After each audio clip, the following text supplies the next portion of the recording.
Hey, Mark. Hey, Mark. How are you? It's good to meet you. Good to meet you.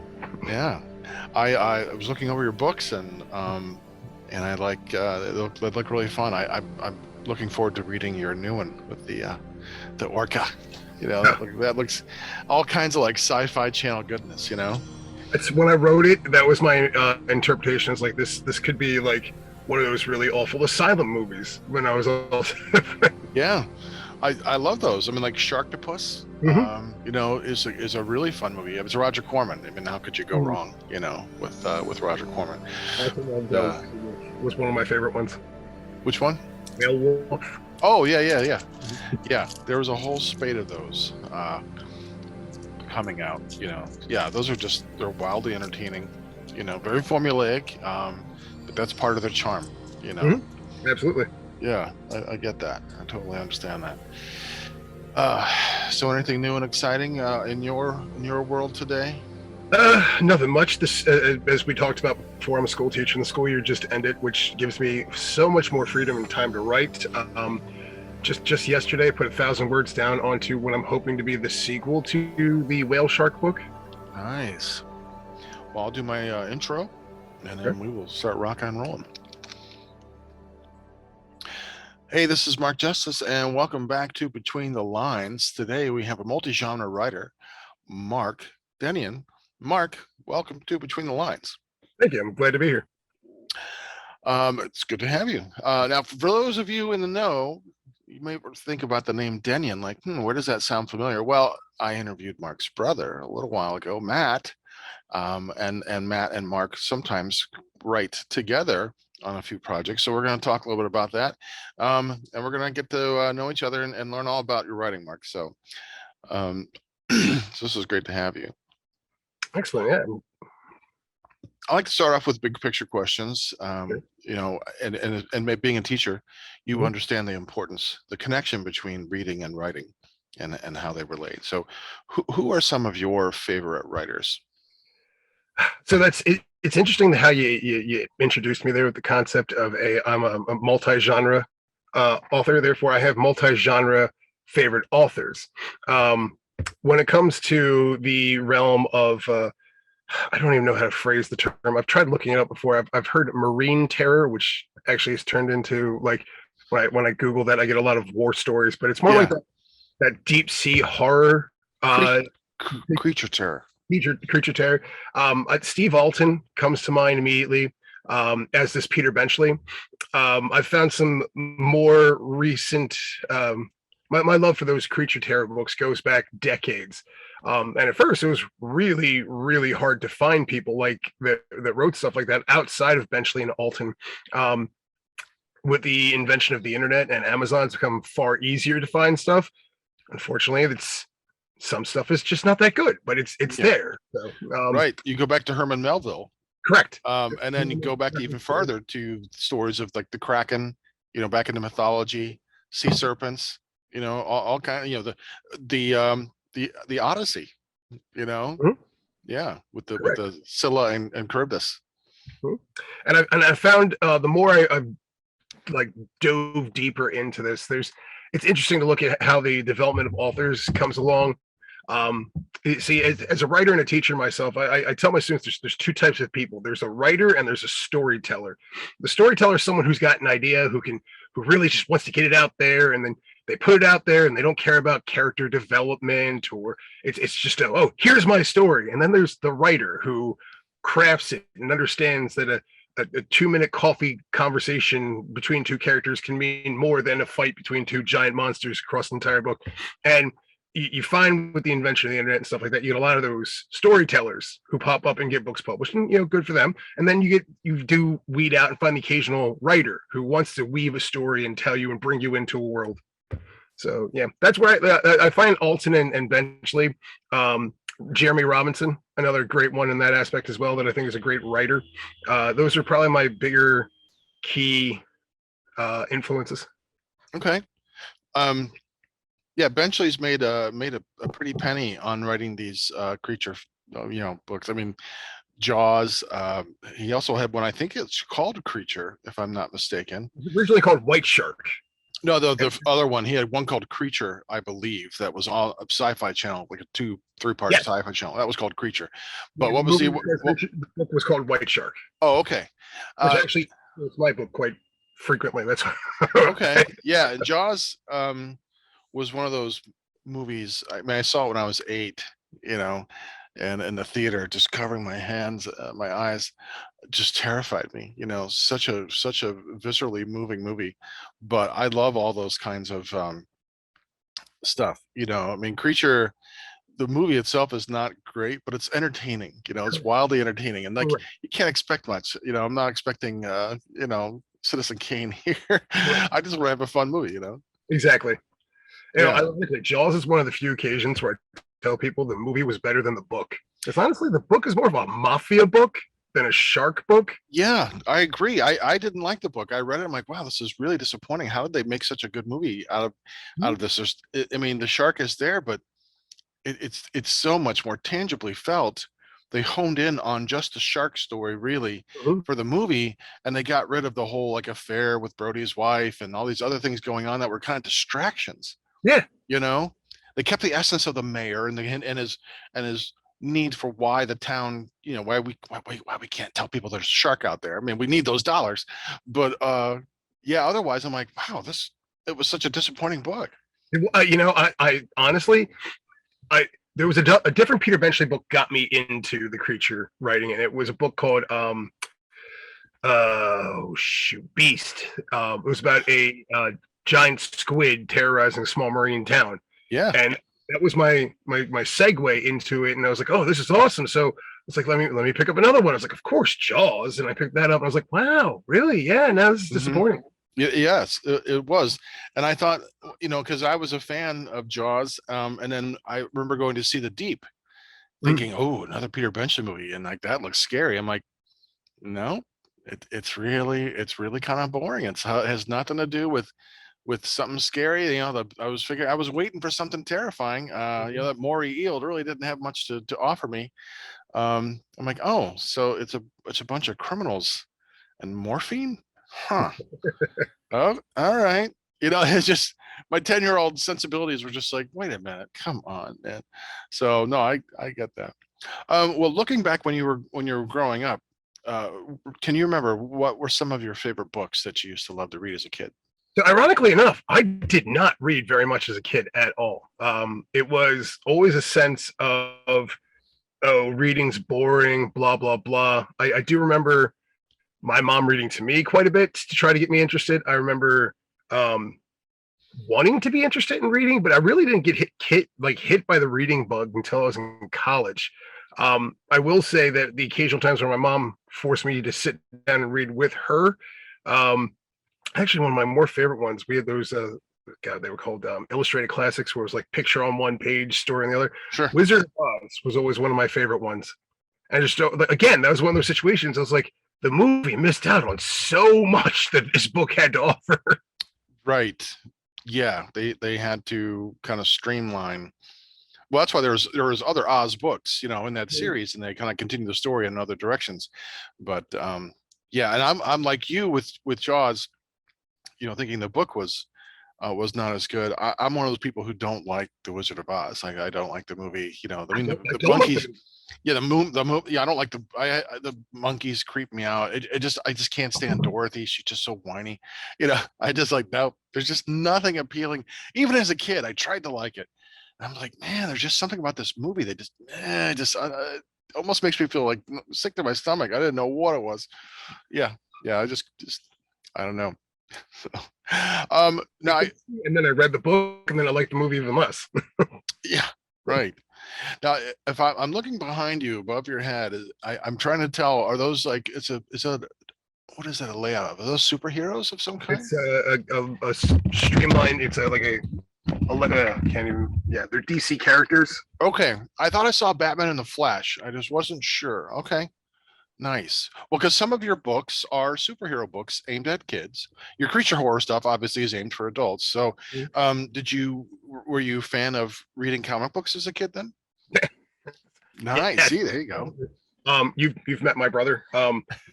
He being the older brother, he whatever he brought in, I pretty much got the hand me downs of throughout time. So many a battered copy of Marvel comics, usually when we were kids, handed down to me, and I read quite a bit of superhero comic books.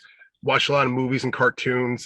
Did get into occasional the superhero books more than I did any other books when I was growing up.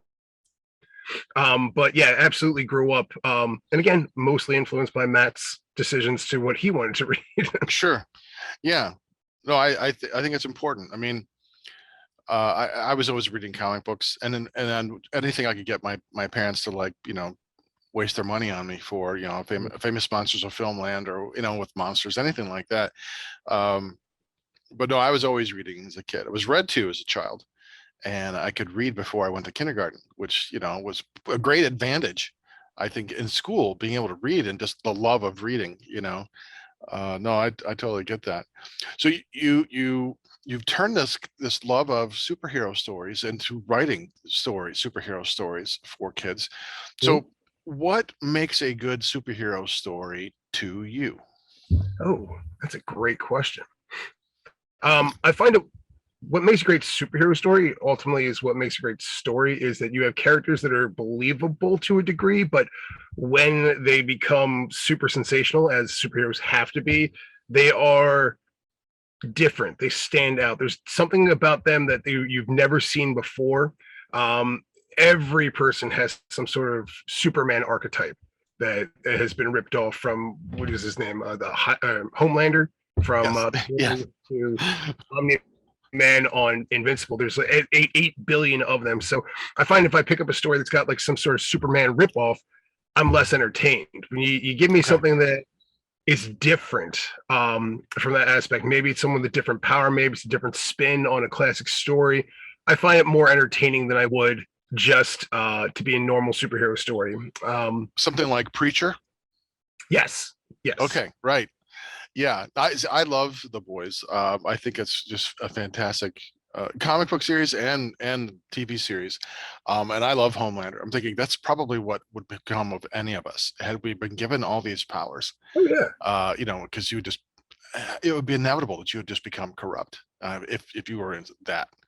Um, and so no, I love the character. He's a horrifying character, but there's something about him that is just so envious, I guess, to a degree.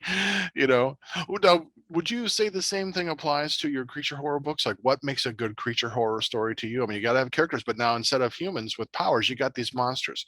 So is there something intrinsically that sets a good creature horror story to you? Yeah, it's that's a far easier question to answer. Like I said, when I first started getting into reading these stories, I found those that were really good and those that were just that went by the wayside. And I found what stood out to me is it's got to be like a 60-40 split. If for a good creature horror story, yes, you need the creature. The creature's got to be a central portion to the plot, but it doesn't necessarily have to be the central character. I find that when you make creatures like that, the central character, particularly non-sentient creatures that can't speak, it's really hard to write that character for a long amount of time without having some sort of like thought process or conversation to go through with it. You need to add filler of a human story involved with that creature story, and that human story is what's going to push the creature story together. So essentially what makes a really good creature story is that you have this human story that's being propelled by the presence of the creature. Nice. Which you see, I think, to great extent, since are you also a kaiju Mhm. fan as well? You see that like in Daimajin, Mhm. where, I mean, the titular character only comes out at the end of the movie, in the first one, but it builds up. You have so much gravitas with what's going on, and then the creature awakens, and it's like, oh, it's potent. Yeah. Very similar to what was that Korean movie Host? Oh yeah, yeah. It was kind of like Yes. the creature was a secondary part. I mean, it was essential. Cloverfield. Cloverfield's a great example. Yeah. Cloverfield has the creature is the whole reason the plot is taking place, but the creature isn't necessarily the main character. Yes. Right. Yeah. Yeah. Yeah. I like that. I mean, the human the human characters are what we latch on, being people, but we have to have something else, that intrigues us. I think you see a lot of that in science fiction as well. I mean, Sure. like the Thing, or Thing from Another World, Arrival, which I think is a great sci-fi movie. Um, yeah, so you have that elements combining, but ultimately the human story, we have to feel something. I think it's the same for a good superhero story. It's Mhm. not the costume, it's the person inside who's wearing that costume. That's who we care about. And that's why I think it was like when Marvel started like changing all their heroes out, and like swapping out, well, who's in Spider-Man's costume, who's in Captain America's, like who's in Batman's, like I didn't like Azrael as Batman. I mean, I like the character and all, but Bruce Wayne is the person I grew up caring about. Same thing with Peter Parker. I think Spider-Man was probably my favorite comic book as a kid. um, Um, I think when it comes to the idea of legacy characters, probably the most well developed one over the years was Green Lantern, because they made you care about the person who was wearing that ring. mhm. And they were like, I grew up with Hal Jordan, like, oh, Hal Jordan, Hal Jordan. All of a sudden, like, you get John Stewart showing up, you get Guy Gardner showing up. I hated Guy Gardner. He was such You can but swear, it's all right. Yes, yeah, he's an asshat. well, um no cursing. oh, okay. Yeah, well, we can because your students might be watching this, right? But yeah, they developed these characters that, for better or worse, you loved or you hated them. And there were times that I picked up comics of Green Lantern just to see Guy Gardner get punched in the face by Superman. So it, Right. appreciate it more. Yeah, the whole run of Justice League International is fun because he's there. I mean, he's definitely pushing those buttons. But see, that comic book I think was a different. The JLI series was different because it was so character focused.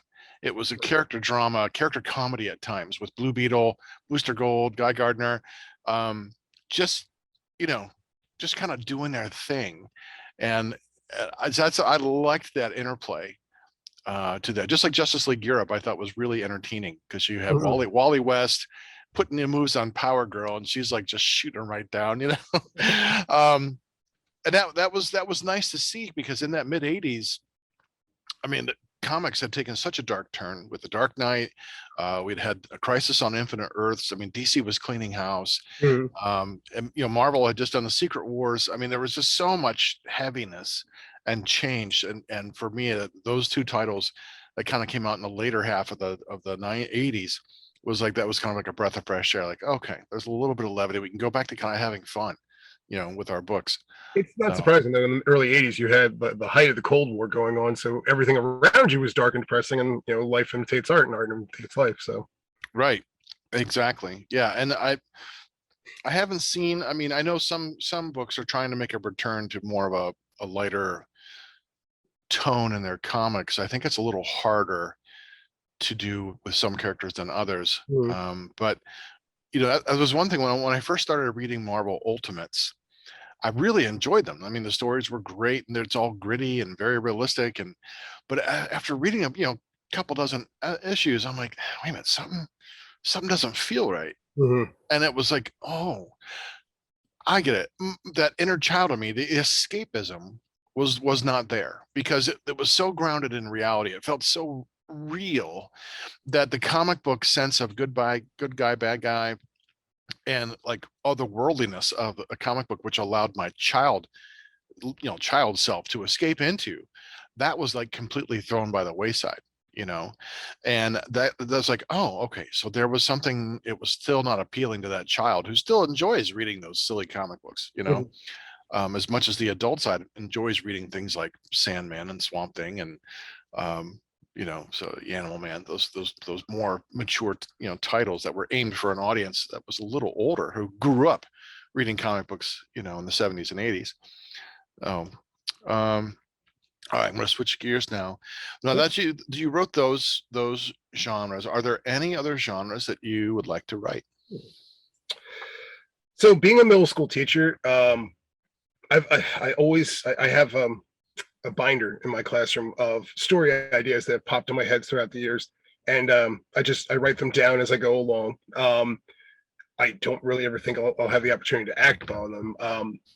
As a matter of fact, the creature feature I wrote was one of those stories that I it in the book, and then I told Matt about, and like that was all the further I ever thought I was going to get with it. And then one day, literally this past winter, I had a broken foot and I couldn't get off the couch. And he sends me this email. He's like, "Hey, jump on this Zoom link." So I jumped on the Zoom link, and it was with Raventail Publishing, who said, "Hey, we'll take that." And I was like, "All right, now I guess I got to write this down." But in that book, I have a number of other ideas. I think one genre I'd like to try to crack into is more of like young adult, non-superhero kind of, almost, and this is going to sound cliche, the dystopian realm almost. I know we are. It's a big genre. I think we're at the tail end of it, though. I feel Yeah. like I'll be cracking into it just as it goes away. Kind of like at the zombie cycle. Correct. You know, we've that thing has been, you know, literally undead for quite a while. It's like we've beaten that horse to undeath. That's interesting. So what made you decide that you wanted to go and write this dystopian YA kind of novel? You know, the idea I have in my head is something crazy and unusual and satirical mostly, and it's a mixture of like dystopian meets kind of, as terrible as it sounds, universal monsters. And I thought, how interesting would that be? Where ultimately, in the end, we find out that the true monsters are the people themselves, not the universal monsters. Okay. Huh. All right. So are you going to take this summer to work on that book? There is, you know, how readers have their to read book list. I have Yeah. a to write list right now. I yes, same here. I've got like 8 of them. It's all stacked up. They're all yelling at me for not doing any work on them. Yeah, I get that. Um, well, what was it that made you first want to start writing? It's a good question. I can remember really starting to fall in love with writing right around fifth grade. I don't know. Like I think at the time was the fact that I didn't read, and I was bored by what was being portrayed on TV at the time. I kind of remember, God, it was an awful Brooke Shields TV show, Suddenly Susan or something like that. So Okay. it had stuff like that on the air, and it was nothing that entertained me. So I just remember sitting down one night, you know, not a reader, horrible TV. This is well before the realm of streaming. It's like, so what else is there to do to pass the time? So I was like, well, what would I rather see on TV? And I just start writing down some ideas, and I flesh out a few stories. So, and once I came up with my first few short stories that I wrote just for sheer entertainment, a couple of like teachers and guidance counselors saw what I was writing, and they praised me for it. So of course, being like this fifth grader getting praise, like, hey, people are paying attention to me. I think I can write some. Yes, of course. I mean that's I think that's a crucial sound. You know, when you get praise for something, especially at that age. I mean, what are you, 10 years old at fifth grade or something like that? Yeah, that's awesome. That's excellent. Um,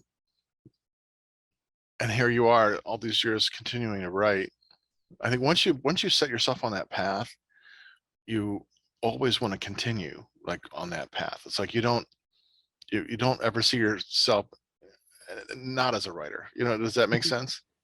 You know, yeah. I mean, you may not be creating content daily or anything, but you're still got that writer's brain and always like working towards something. You know. Um, let's talk a little bit about world building because you have to create a place in which characters can live. So, how do you go about designing your world or worlds? For me, I feel like world building is a secondary thing. The first thing I do is I develop the character, and then once I know what I want from my characters, I go upon building a world that will give them what they need to be able to be sustainable characters, to be able to complete the plot with which we're working with. In my one kid's book, The References, a story of superheroes who have reference book powers. Nice. You Nice. have the Human Dictionary, Atlas, and Thesaurus Rex going across town, That's great. trying to save the world. They're trying to clean up the streets and the grammar of the street. Yeah.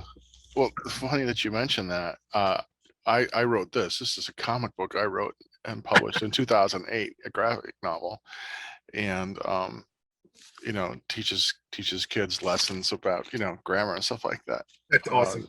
so No, I totally. That's great.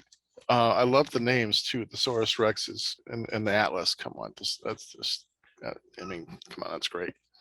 Um, But I needed a world where they they could be acceptable. So people at first like, oh god, there's a living dinosaur, but I guess that's common in this world. Or um, one of my favorite parts is the human dictionary. His ability is to define any word ever given to him. So his kryptonite is when people use slang because it has no oh, definition.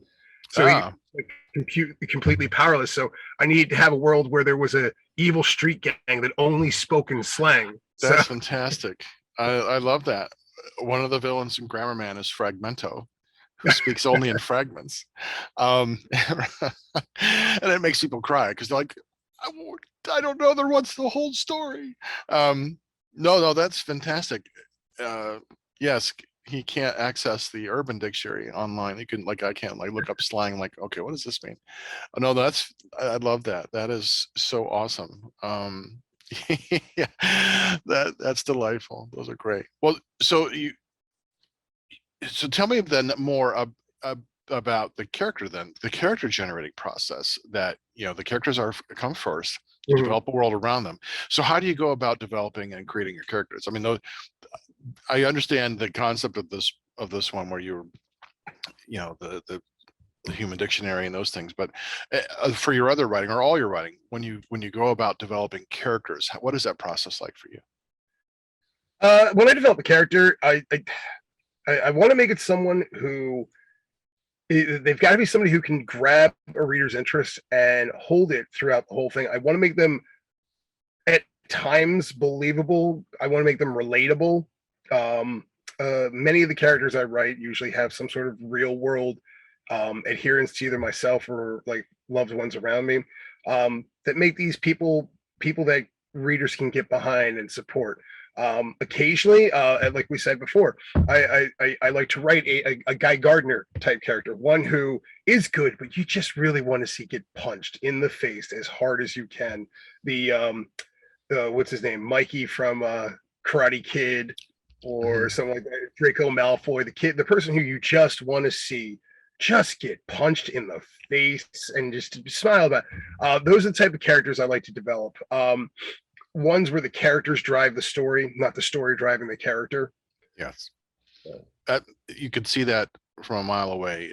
Like when the character pulls things, unless you're writing Lovecraft, where there's this inability to escape fate, and the story is pulling the character into insanity. Otherwise, yes, you need to have things happen to the character, but the character has to feel like they're in control somewhat. They have to be somewhat autonomous in this world. Well, which of your characters would you most like to have a drink with? Oh, good question. Um, Everything I do always comes back to the human dictionary. I guess because he was my first major character. As a matter of fact, the whole premise behind the human dictionary started off as a writing assignment for my students. So I like I watched an episode of South Park where it was called the Coon and Friends, and like all the kids made up their own superheroes. So I literally parlayed that into a writing assignment for my students. I went in school. I'm like, hey guys, create your own superheroes, and they loved it. They ran with it. And one of the kids, I'll never forget, his name was Kenneth, turned to me and he was like, if you could create a superhero, what would it be? I was like, I don't know. I'm an English teacher. Probably something like the Human Dictionary or something like that. And I was like, it's like, and he'll like, have slang be his weakness. And I was like, wait, this is going somewhere. And like, I just sat down and just started writing it. It's what turned out to be one short story led into a second short story about Atlas and a third one about the Saurus Rex. And then it became an entire novel. The way that I've written the Human Dictionary, he's an interesting guy, real hopeless romantic, real kind of he's got almost a blood level sibling rivalry with his twin sister throughout the entire thing that really drives a large amount of the plot. But in the entire time, he feels like he's just being a normal guy, and meanwhile, she thinks he's being a complete d-bag. And it's just like that perspective of, is this how in my life my sister's actually seen me? So so Nice. Yeah. I love that it became organically out of a teaching moment, which is how Grammarman happened for me. I was teaching developmental English, and we focused a lot on grammar and things like that. And I just started making jokes about, oh yeah, would it be cool if there was this evil villain Fragmento, who speaks only in fragments, and fanboy, the abbreviation for the, or the Warning, not warning. yeah, for fan, yeah, for and or whatever. Yeah, so and I'm like, wait a minute, it was just like that. It's just like that moment. So no, that's wonderful. That's fantastic. So you're sitting with the Human Dictionary for a drink. What's the first question that you're going to ask them? So this is where life kind of gets in the way. He is such a developed character. There are so many layers to him that only I know, and no one else knows. Because currently on this computer I'm zooming you with, I have 2.5 other references novels that have yet to be published. I just wrote them, and publishers want to let things air out for a while before they come back and do. As a matter again, the first references was published 3 times between 3 different publishers. I'm just like, just get book 2 out. And like many of the questions I'd like to talk to him about air out in those other novels that no one has read before. Right. No, that makes sense. You can't blow your cover yet. I understand. It's got to be. That's funny. Well, maybe off camera. When the show's over, you could tell me. Because that's one thing. I've talked with writers who have conversations with their characters. They talk with them, and this is how they have notes and journals, and where they like write as this character, and that's how they get to know the characters. And whereas I've never even imagined like anything close to like that. Excuse me. Do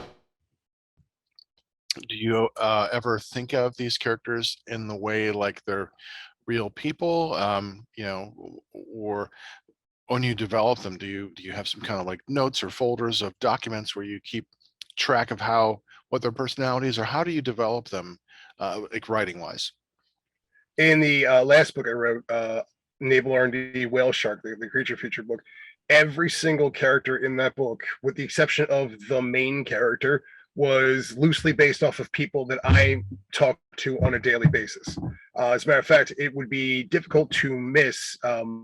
There's an ancillary character in the first few chapters named Dr. Matthew James, who is clearly after my brother, as Matthew James Dennion.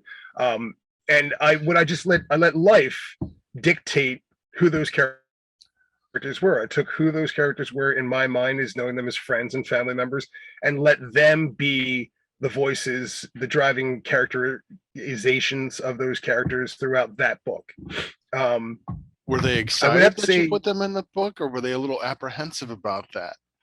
There was been a mixed bag on that. There were some who were very excited. People like I remember one friend of mine who I was like, literally, I wrote your name once. Like, no, I have to buy this. I'm so excited. And other ones where I've done stuff and they're like, so you killed me. I'm like, but it had to happen. It was just, it had to. Yeah. Yes. Right. No, I get that. Because once people know that you're writing from a real experience, or your real people you're using as characters, because you're not supposed to, you have to put that caveat in the book, and all these characters are fictitious, and they are, but they could be based on people. Because you always invest a little bit of yourself in the characters too. I think that's interesting, because then readers start, like my first book, the setting is based on the hometown in which I grew up. And so there was a book club formed from my high school classmates. They bought my book. We had a little book meeting. It was wonderful. And since they knew it was based in the town, and they could all pick out like, oh, you mean this thing? And, oh, I know where this is. And they got the space because it's modeled after the downtown. And they all start wondering who the characters were based on. Like, oh, is this person? Because some of the characters are based on real people. Others are most of them are just completely, fiction cloth, but I found it fascinating that they were jumping in and thinking, oh, I bet this character is based on this person, because they could see something in that character that Mhm. reminded them of the other person. And I found that completely fascinating. Like, oh, I never intended that, but that's great to know, going forward. So I think one of the more difficult things I had was the main female lead in my most recent book was two teachers that I just recently began working with. And one of the issues was she's the main female lead. There was a sex scene that I had to write, and like I had to go in and explain to him that it wasn't you that was doing this. It was a completely fictional character. I don't think that went over very I was well. gonna say, like, yeah, I could see that being a little like uncomfortable. Like, oh, now you're writing, you just met me, and now you're writing, putting me into your fantasy books. Yeah. Did it get smoothed out after that, Oh yeah. or So okay, I'd known the two women for about 2 years before I okay, came out. It wasn't like they just met me, and okay, you know they know who I am, and they're all like, yeah, it's just Mark. okay, that's good. Yeah, no, I get that. Yeah, I get that. Um, all right, let's talk a little bit about creativity.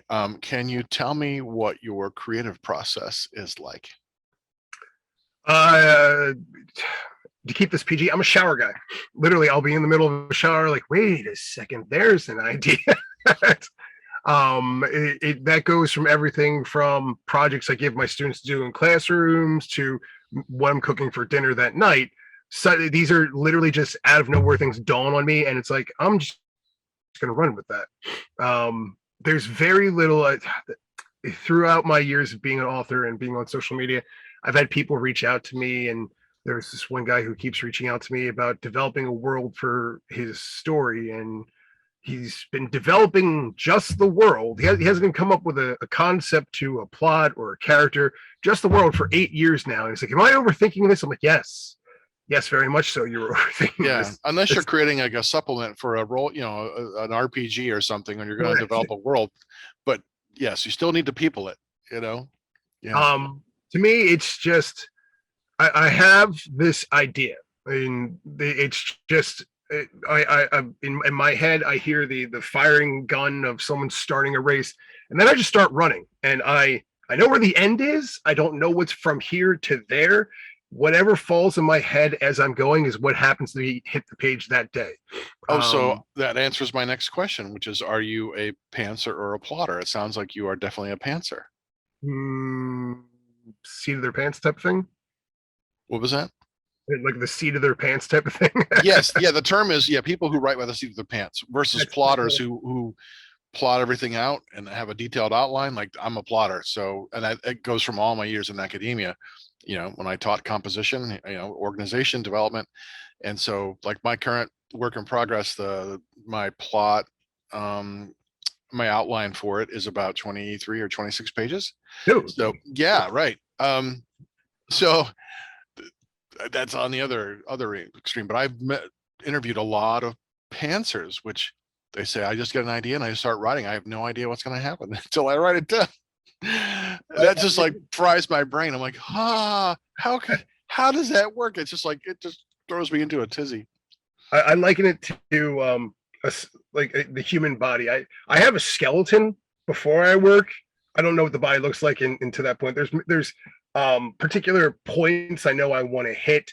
They might be particular actions. They might be, as Innocuous says, there's one really important line or phrase or term that I want to use, and I will rewrite everything so it fits into there.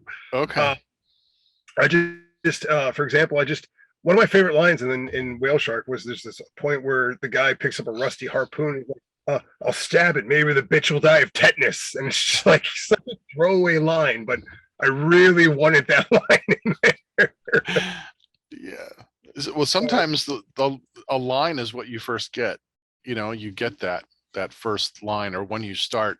I tend to start with dialogue. If I start writing, like, the ideas when they come, I hear a scene will come, and that's how I hear a character's voice. You know, and like the same, what happened with my second book, Gage Black, Hell's Revenge. It's a splatter western.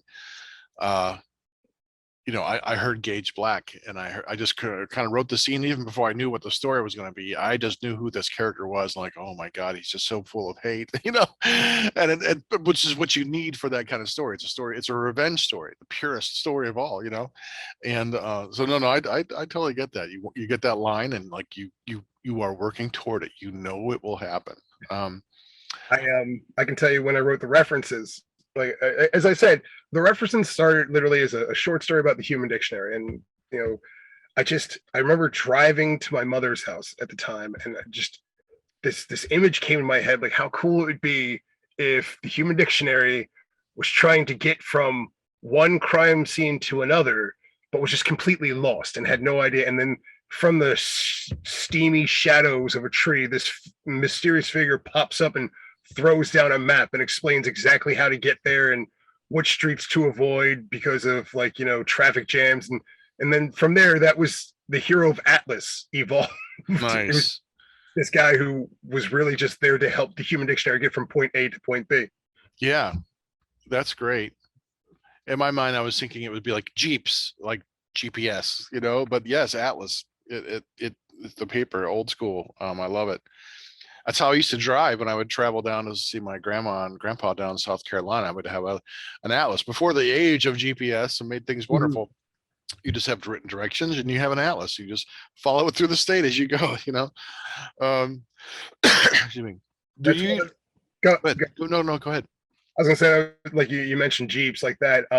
It's one of the funny parts of that story is I made the secret identities linked to the characters themselves. So, for example, the Human Dictionary's name is Richard Shineri, and of course, Dick is short for Well, Richard. see, I was gonna ask because I was being sensitive because no swearing. I was like, are you calling him dictionary? But I thought, no, I can't say that. Those kids are gonna watch. Then you have Atlas's name is Michael Allen Phillips, so his initials are literally Map. Maps. Oh, that's And then fantastic. Thesaurus Rex was Dr. Sinclair O'Nim, but all of his friends called him Sin. Then, yes. Oh, that's fantastic. That's fantastic. Um, right. No. That's wonderful. I think for those kinds of stories, who are aiming them for kids, they have to have those great names. Mm. You have to have something fun. So no, that's awesome. But when you're writing, do you use any kind of software to like help with your writing, like Babisco or Scrivener or Plotter or anything like that? Everything is straight up left in my brain, and then until it's poured out on either Google Docs or Word.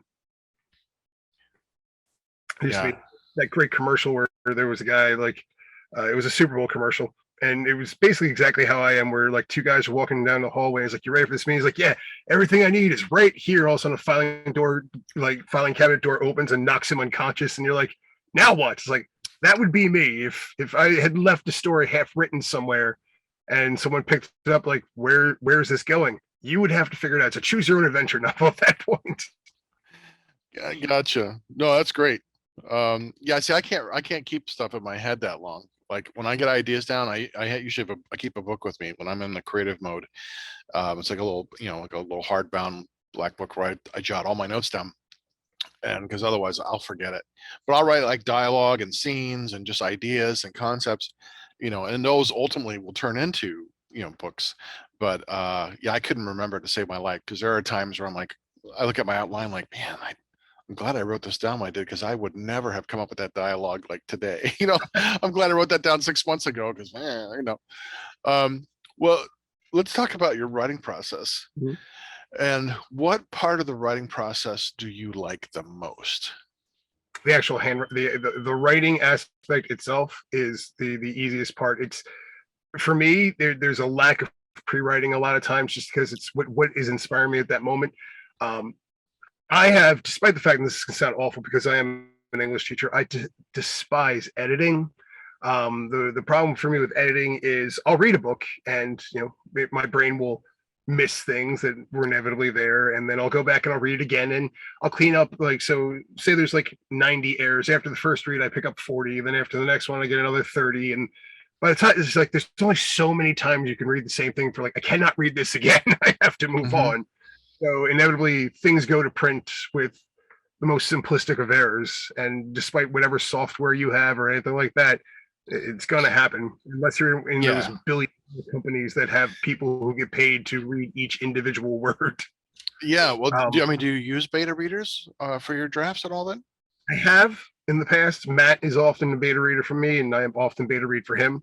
But again, we're fathers, we're teachers, we're the ability to sit down and critically read versus sit down and read are often things. Normally, when we beta read for each other, the issue becomes more plot driven things. Yeah. Um, I can recall the first time he gave me his very first novel, Chimera Scourge of the Gods. He Hmm. gave it to me, and I was like, "Hey, Matt, this is awesome. I would get rid of the entire second chapter." He's like, "What?" He's like, I remember he was having issues at the time with his boss, and the entire in real life. So the entire second chapter was kind of a passive aggressive way to like lash out at his boss. And like it adds nothing to the plot. You don't need that. Cut it and keep writing. And he did, and it worked out well for him. Um, so for me, beta reading sometimes is more of that plot driven idea versus Yeah. is this right? You're doing comprehensive editing rather than copy editing Correct. at that stage. Yeah. I am fortunate enough to have, half a dozen or more people who are willing to read my draft. Mhm. And some of them are focused on that comprehensive editing. Other writers I know who look at the plot and character development, and some are really good at finding like misspellings, grammatical errors, because like I'm an English teacher or was, and you're not gonna get everything. Sometimes you'll miss a word because your brain fills it in, but sometimes your fingers just don't put it in there. Uh, so I appreciate that they fan out over the spectrum, and I've got it kind of covered. They'll send me back like, oh, you got 60 errors here. I'm like, thank you, because I didn't see them, so I appreciate that. Yeah, I tell you, as a writer too, and particularly one, because you understand you're an English teacher. There are times where like my pride gets the better of me. People are like, oh, you messed up here. I'm like, shut up. No, I did. As a writer, you gotta, it's difficult because you got to put yourself out there, and like Right. Yes. you put Yes. stuff out there. And I remember reading.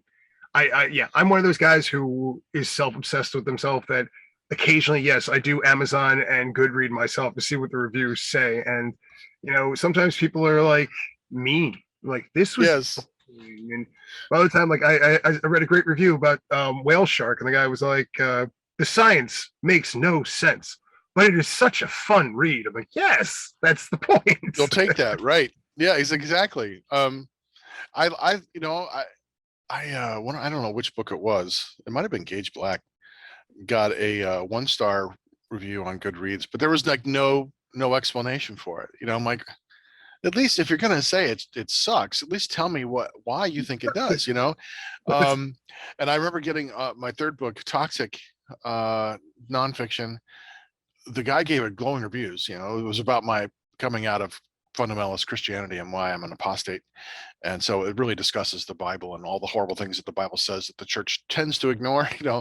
um, and so it's very well vetted and researched. It's like a dissertation, for crying out loud. Anyway, so he was like, yeah, I grew up in this and all this relates to me, but I'm only going to give it 3 stars because of too many F-bombs. And I'm like, can I swear? I mean, I guess if your kids are going to watch it, I don't want to swear in front Yeah, of you're them. fair. Okay. uh so I wrote back to him. I go, what's the fucking problem with that? That's how to handle it. I mean, I don't mind. That's fine. If you're going to take away a star because I say fuck a lot, I'm okay with that. But no, that's good. Conversely enough as well, I got a 5-star review on because I remember this guy reached out to me on Facebook just to like glowingly talk about how much he really really enjoyed the references, and he gave me a 5-star review on Amazon. Like the review was just like I could find no reason to not give this a 5-star. It's like, and I was very appreciative of it, but also part of me was like, can you go into depth so I know what I did right to go and do that again? Sure. Yeah. No. Exactly. Right. When readers I mean, I'm always amazed that someone wants to buy my book anyway, and any of my Yeah. books, and then even more amazed when they go and they leave a review on Amazon, even or Goodreads. That's they took the time to do that. But when they say things, because as a writer, you don't know what's going to work and what isn't, what's going to resonate with readers, and every reader's different. You have no idea. But when they start coming in, and when a preponderance of them start saying the same kinds of things, that's an amazing feeling. Wow, okay, I guess these are the things that work. Mhm.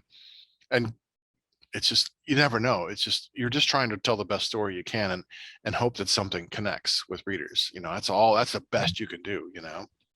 When I sit down to write, I always think, first and foremost, I have to entertain myself, because if I'm not entertained writing it, no one's going to be entertained reading it. So once I've entertained myself, I know that the people out there like me will like it. So that's always Sure, the right, exactly. And you can't worry about if people don't get it, or whatever, because not everyone's going to like it, and that's okay. It's like, that's fine. If everyone liked our books, we would be selling billions of copies, but that's just not the right. case. So um when did you first come to realize what your writer voice was? Um, I would probably actually say I wrote a lot. I wrote here, there, and everywhere in between. Everything from crime fiction mini stories when I was a kid to what I write today, and it was what I just felt like writing at that moment. As I said earlier, it was the references was originally published between three separate companies. One was a vanity publisher who I learned, unfortunately, the evils of vanity publishing. They're just predatory. Hey, pay us money. We don't care if you sell your book because we made money. Um, the second time I got picked up by two wonderful women running a company out of Virginia, Heather Hildenbrand and Amanda Axel.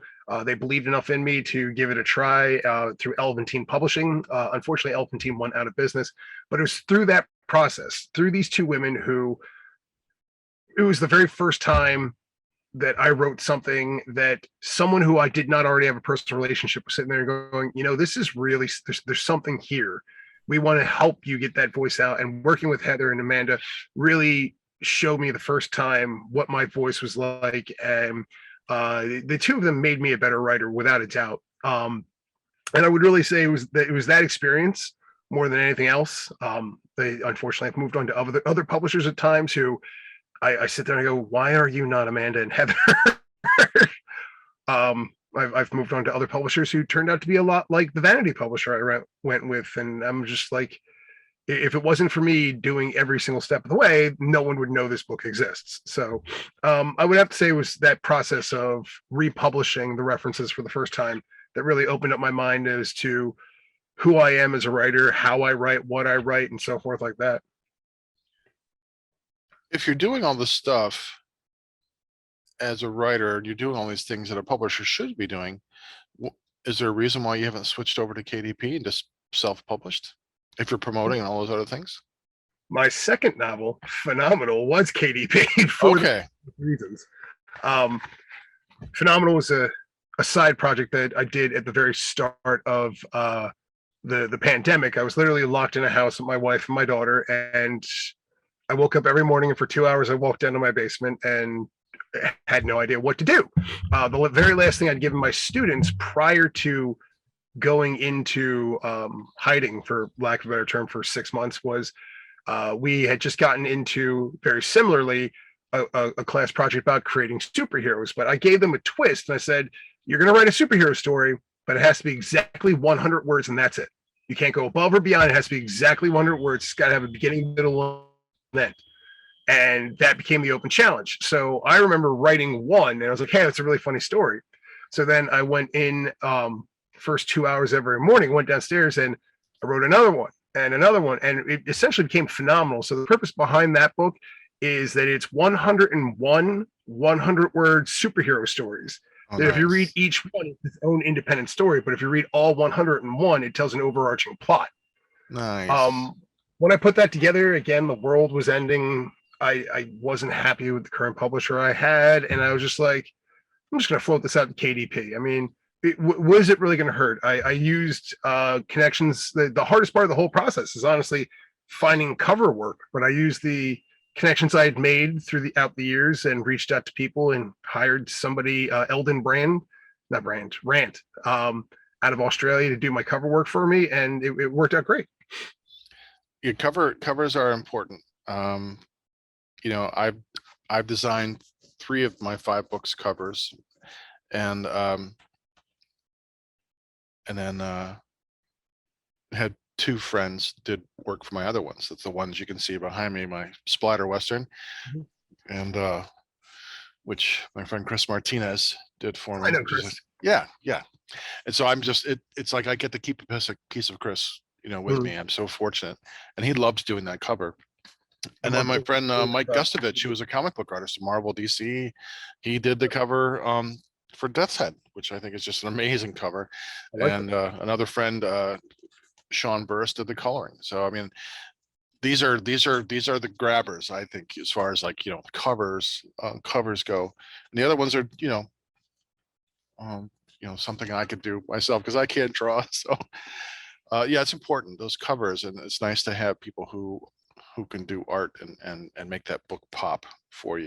You know. Terribly enough, I went with my friend Howie has been, particularly in the first reference to the story, was an overarching driving force. He would like be my sounding board. I'd bounce an idea off of him. Um, he came up with this brilliant idea for the first time we published the references. He's like, what if book 1 looked like the old fashioned Webster's dictionary cover? And then book number 2, we make it look like the thesaurus cover. I was like, that's like really cool. I like that idea. So we did that. So the first one comes out. It's got like the maroon with the white circle in the middle and everything, and it looks perfect. Only it was my first foray into really writing, and I realized that kids don't pick up a book just because it looks like a dictionary. As a matter of fact, that's a bigger reason for them not to pick up a book. You need to have that superhero on the cover. You need to have that fight scene, and without that, nothing moves whatsoever unless you go out and personally talk to each individual person. Hey, this is what's going to happen in this book, this and this, but you got to pick it up. They don't know that ahead of time. Right. So They're not gonna see past why it looks like a dictionary. Why would you do that? They're not gonna see that kind of retro, that homage, that, kind of tongue in cheek kind of thing. They're not gonna pick up on that. yeah, so Yeah. it's terrible. Despite every adult I ever knew growing up telling me, yeah, even adults judge a book by its cover. You can have a truly Yeah. awful book, but have a cool cover and sell a dozen more copies than someone else who has got Yeah. a book. Well, I was doing some research for a paper I wrote in grad school, um, about some graduate classes I was taking about publishing, the sad state of affairs with publishing. And they said people who self-publish often have covers that are more dynamic and exciting than books that come out from a traditional publisher house. And that's because when you have a name like Stephen King, you don't need a great cover to sell your book. All you do is they're going to slap the title of the book, his name on there, and that's all you need. Yeah. But people who are like me, who don't have a publisher, who just are writing stuff out there, this is how you convey something to people about what's going to be in this book. And it's like a comic book. I mean, the covers pull you in, like, oh, this comic book has all this great scenes. I gotta buy that. Man Wolf is in this issue of Spider-Man. I'm totally buying that. So no, that's exactly it. You want a dynamic, engaging cover. That makes perfect sense to me. um you had mentioned you'd make characters based on people that uh but how much of yourself do you put into your characters? I like to think that secretly I'm in none of them, but personally, I know I'm in every one of them. So if it's nothing less than, particularly like if it's a character based on someone else, I know how much of that is that person versus my personal perception of that person. Therefore, me being part of that. I like to say that the main character in my last book, the whale shark, I tried not to make myself any character. As a matter of fact, the main character's name is Stephen Bench Hawthorne, and the idea behind the name was in homage to 3 of my favorite creature feature writers, and I just tried to make this kind of aloof yet suave. I don't know if that's even possible. Type of guy who was just out there. But I'd like to think that for as hard as I tried to not make myself a character, I always make myself a character in one portion or another. From Or you anything. project onto someone who you would like to be, like Correct. I create characters that you would like to exist in the real world. Like, Yes. yes, I want this person to be a real person. No, I get that. Um, do you do any research for your books? And if so, what kinds? If I do research, it's normally stuff. So one of the greatest writing advices I've ever given to me was by my 8th grade writing teacher, Mr. Donahue, and he said, write what you know. So I remember as a kid, I had this crazy idea of writing a satanic like Night of Mephisto story. And he was like, what do you know about this subject? I was like, absolutely nothing. It just sounds cool. And he's like, oh, don't write that. It's like, so write what you know. When it came to the aspects of like writing the references, which was all about like, proper grammar and types of books, and that stuff I already know. It's my wheelhouse. It's superheroes and grammar, the two things I don't even have to look up. Yeah. When it came to the creature feature books, it was all about the process of I've probably read 50 different creature feature books throughout the last 10 years. And I know the formula to do it. It's something I'm very well versed in. But when I do research, it's usually for something so small and minimal that it's just a throwaway portion tossed into a story. I'll research when I was doing the creature feature, different boats and boat engines. So when I'm writing down this person's got this boat, it's a believable description of a boat. Mm-hmm. Or I had a conversation in the story where I was like, oh, we got to be careful. The creature's eating too many mercury-rich fish. And I had to go and research, okay, which fish are mercury-rich and what's the downside of having a mercury-rich diet and stuff like that. So those are the silly things that I research. Outside of that, it's because I'm trying to stay in the wheelhouse of what I know. Most of it is just coming organically. Yeah, the details, those tiny things that, especially if you're going to bring in kind of science or history of any kind, then you have to know what you're talking about. You have to bring it in a way that is authentic and accurate without bludgeoning someone over the head with it. That's how you deal with it. I mean, I did, but for both of these books, Death's Head, it's my homage to the Phantom. It takes place in the early 1930s in and near Haiti. So I was researching Haiti and voodoo and zombies because, Baron Samedi is a main character, one of the Loa. And so I wanted to be respectful of that, of the religion, the voodoo, and I wanted to make sure I was doing it correctly and not, not trample on their beliefs. And same thing with Gage Black. It takes place right after the Civil War. So what kind of weapons were around in 1876 and what were the mail routes and, just those kinds of things so that I was cognizant of them. Because if I wrote about it, someone who is a historian who loves that era, they're going to pick it up. They're going to say, oh, okay, this is period correct. These are the types of weapons that were there. So, but I don't want that to get in the way of the story. But when he picks up a shotgun, I'm like, I know, the difference between a shotgun and a coach gun. Like, okay, see, I know what that word is now. I know what that is. So like, okay, I'll use that. I get that. Interesting the way you talk about like that. I'm going to throw him under the bus here, but Matt, when he wrote one of his first book, his most successful book was a book called Atomic Rex. And I'll never forget him telling me the story.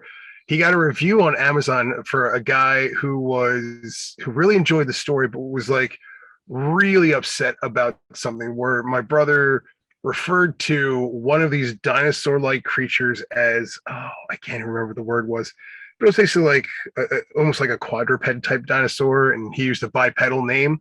The guy's like, well, the story was great, but this was wrong. If he walks on all fours, it should be this and like that. And my brother was like really upset. He went back to the publisher, had him change the whole script of the novel, had him send out another copy to that guy. And I'll never forget it, like, because we both had two young daughters at the time. He's like, you know what? That's what I get for doing my research on the TV show Dinosaur Train on PBS. That's fantastic. Oh, that's excellent. Um, do you have a favorite time of day to write? I know you said you would go down in the mornings, but is that your preferred time to write, or do you have another time that you like better? Middays where I find a lot of the juices really flowing. I'm a habitual 4 cups of coffee guy. So usually after that fourth cup is when things really start getting clear, and this is the time to write. Um, I will say that I may have in the past developed interesting class planning around those particular. So there is at least once a month where I tell my students we have a free write Friday, and we're all just going to sit down and write something. It doesn't matter. So, like, as you guys write, I'm going to write too, and utilize that time to write. Nice. When you write, do you listen to, any kind of music or distractions or something like that in the background, or do you need it completely silent?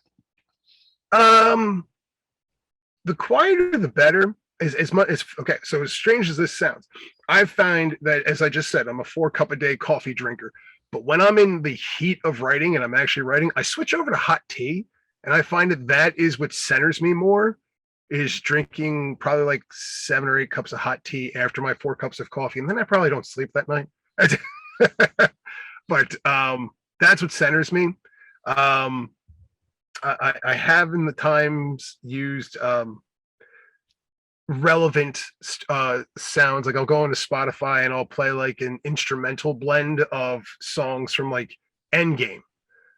So they're superhero related if I'm writing a superhero story, or I will go and put on the instrumental soundtrack to Jaws if I'm writing a creature feature or something like that. So I find that inspirational at times, but that's more of every once in a while more than a most time type of writing tool. Okay. How often do you write or try to write? Uh, though the times I write are usually deadline inspired. I'm not gonna lie. I'm a habitual procrastinator. Um, I started writing Whale Shark probably 8 years ago. My wife and daughter were asleep, and I picked up an iPad, and like this idea came to me, and I probably wrote 1,000 words on it, and then it sat there. It sat there for 8 years. Occasionally during those free write Fridays, I'd add a few more words to it, and then that phone call with Matt, and they were like, "Hey, we want the story. Get it to us in a month." And I'm like, "Hey, I'm gonna write every day now." And then you find all the time, and you write down as fast and as quick as you can. You develop everything, and it's when you're inspired to write that you find that that inspiration has been there all along. That story has been sitting in your brain. That's like, finally, it's our chance to actually breathe a little here.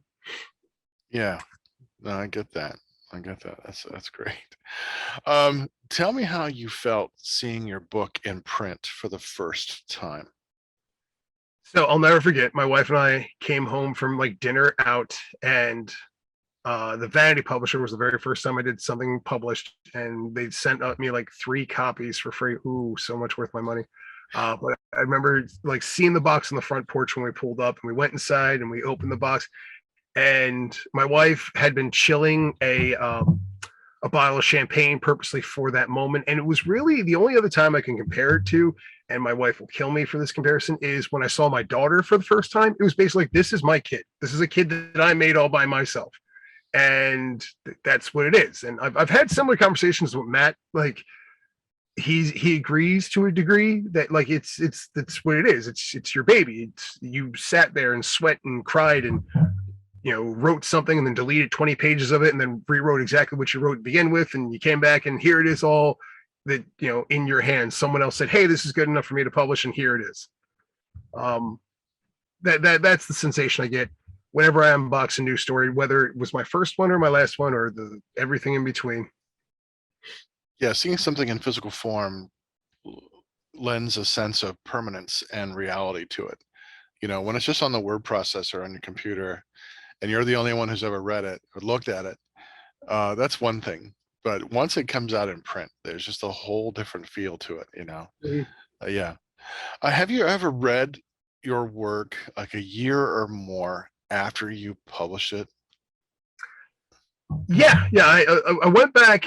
And I wrote the references. I think I want to say that published in 2012, and my daughter was born in 2013. And I want to say it was like 2015. We were sitting in the back seat of my wife's car. I want to say she ran into like a store real quick, and we just didn't want to get the kid out of the car. So I sat there and I found a copy of it back there. I was like, "Oh, honey, I'll read this to you." And I start reading it aloud, and I was just like, "Wow, I wrote that. That's that's better than I expected." And like it really caught me off guard. And it was just something that I was just like, "Huh, I'm a lot better at this than I thought I was." Yeah, that experience, because it's a surreal experience. When you Mhm. go back and read it again. Um, I normally don't, because you've read it so many times. By the time you set it out, you just let it out, go in the world, and it is what it is. Um, but yeah, I was working. My fifth book is a sequel. Is the second book in a 4-book series. Started with my first, and so I had to go back and read the first one because they take place just a few months apart. It's through the course of a year. These 4 books in the course of a year, and so I'm like, oh, I have to read this first one because I don't remember. I remember the basic plot, but little else. And I was really worried about like how many cringy moments am I going to get? Like, because that was my first book, and I had written movie scripts, but I hadn't really written stuff like that for a long time. Never a novel. And I read it and I'm like, oh, it's really, I mean, there's a couple saccharine parts because it's a cozy mystery, but it was like there were a lot more moments like, oh, that's not so bad. You did all right, Mark.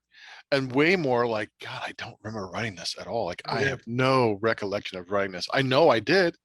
I know I wrote these words, but I just don't remember writing it. Like in the heat of the creative moment, you're just telling that story and it's just all coming out. And to see it a year later, like, wow, I don't remember that at all. It was a really weird out of body experience, almost kind of weird. Yeah, no, I remember going back and like doing similar things like that and finding things I've written in years past. I remember I was writing a short story when I was in college. It was like I don't know, I had the aspirations of writing like a mini collection of horror stories and putting them all together. And I remember the one horror story I was writing was essentially like it was like a film class going on, and like like college kids put together a film and would show it, and then like afterwards the professor of the college class would come out and critique what they just did. And I remember I wrote the one scene and then I put the story aside for probably like a semester, and I came back the following semester and I looked at it and I was just like, God, that's just awful. I'm really upset at myself that I wrote something so terrible. So what became very kind of passive aggressively therapeutic was that I now had the role of the professor who had to go critique this work. And as a professor, I went back and I trashed my own work to myself. It was like, it was awful. It was this, and it actually plot wise worked out fine. It's like, it was kind of neat. Yeah, sometimes those kinds of works, yeah, you have to have those early early horrifying reactions to what you put. Like, wow, how could I have written this? Yeah, exactly. Just a handful of questions, Mark, left. What is your writer fantasy? uh, okay, it's going to sound cheesy. You alluded to it earlier. There have been a handful of times where Matt and I have worked on the same project here or there. I would like to sit down and write a full length master novel, just the two of us, over um, something original, not a continuation of anything I've written or a continuation of anything he's written, but just something brand new that we've never written before. I'd like to do that once, just to say that we did it. Yeah, is he aware of this? I'm certain he's got similar ideas and plans the same way. He and I, we tend to have the same thoughts quite often, so it wouldn't surprise me if that was actually the case. Nice. I hope that does happen. I'd like to read it. The Hmm. two of you together, that would be awesome. Um, what advice would you give for anyone who wants to write? Um, First and foremost, and it was something I dropped the line earlier today. Entertain yourself. If you're not entertaining yourself, you're not entertaining anyone else. So don't write something just because it's what's popular. Don't write something just because it's It sounds like a good idea. Write you. They don't. I dabbled in romance when I was in 8th grade, just because I was trying to impress a girl, and I hated every moment of writing those things. So um, it's most important to write what's going to entertain you more than anything else. Because if you're not entertained, the reader's not entertained. Yes, I find that to be true. Um, yes, you have to make yourself happy. That's like the one piece of advice I keep from Stephen King, is write for yourself. Don't care about what your readers might think. Don't care about what your editor might think. Don't give a rat's ass about anything but other than what you want to write. And being self-published, I have that with every book. Like, yes, Mm. this is what I want to write. So now I get that. And I know you mentioned you have a couple books in the works, but is there something you can tell me about your current work in progress, that you're allowed to say, or do you have another book that you can tell me about? That's a good question. References 1 came out in, like I said, 2012. It's been 10 years, and References 2 was written probably a year after References 1. It gets dark. I got heavy into watching the television show Arrow at the time, so where References 1 has one or two dark moments, References 2 gets very dark. There are developed characters that don't make it out. There are characters who are forever changed and characters you see in a different light. Part of me blamed Arrow for that. Part of me blames Harry Potter for that, because as I was growing up, I realized that Harry Potter started as a kid's book but ended as a teen's book by the time it was done being written, because it grew with the reader. And that was one of my goals, was to have the book grow with the reader. So there is a darker tone to References 2 that wasn't in References 3. And then I'm sorry, References 1, but in References 3, which I've also gotten a couple thousand words on, there is more of a comedic, almost a heist movie feel to it. So it's ironic. It kind of follows the Infinity War saga idea, where you have like the funny Avengers, then the dark Infinity War, and then the heist Endgame. That's kind of ironically what I did almost 10 years before Avengers did. Okay. Interesting. And my last question, where can we find your books? Excellent question. All my books are currently available through Amazon.com. Now that COVID has seemed to done a dip down, you should still start seeing me going out to shows more often in the area. I actually do run an independent show in Lawrence, New Jersey called Superhero Day, where I do invite other authors to come free of charge and check that stuff out. I'm hoping to bring that back this fall. I know Collingswood Book Festival and a couple of other things, but primarily through Amazon.com. I am in the works of getting my own website put up, but once I do, it's probably much going to go to Amazon or Raventail Publishing for if you're looking to purchase Whale Shark. I know my other publisher, Wild Hunt Press, I think is exclusive through Amazon anyway. Excellent. Mark, I want to thank you for being on the show today.